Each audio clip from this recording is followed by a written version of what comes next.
তুমি পুরুষের কান্নার গভীরতা কখনো অনুভব করতে পারবে না, কারণ পুরুষের কান্না চোখে থাকে না, যা থাকে হৃদয়ের গভীরে, যা চোখ দিয়ে নয় হৃদয় দিয়ে অনুভব করতে।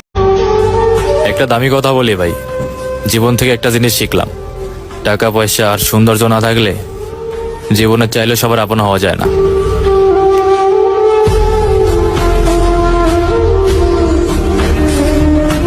জ্বরের ওষুধ খান নাকি আপনারা?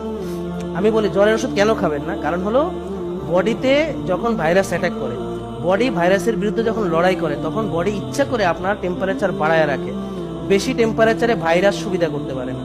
আর আমরা বোকারা ওষুধ টষুধ খাইয়া পিছন দিয়ে দিয়া জ্বর কমাইয়া ফেলি, হ্যাঁ, তাতে করে ভাইরাসের জন্য ব্যাকটেরিয়ার জন্য সুবিধা করে দিই। আমার কথা বুঝতে পারছেন?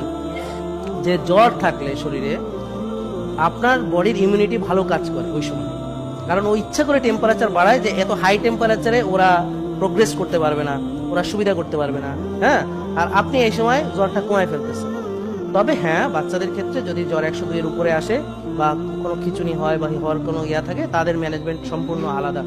তাদেরকে জ্বর উঠতেই দেওয়া যাবে না যাদের খিচুনি হয়, সেটা একটা। আরেকটা হলো যদি জ্বর অনেক বেশি চলে আসে, কাঁপুনি আসে এবং 103 হয়ে যায়, তখন আপনাকে করতে হবে। কিন্তু ওষুধই খেতে হবে না।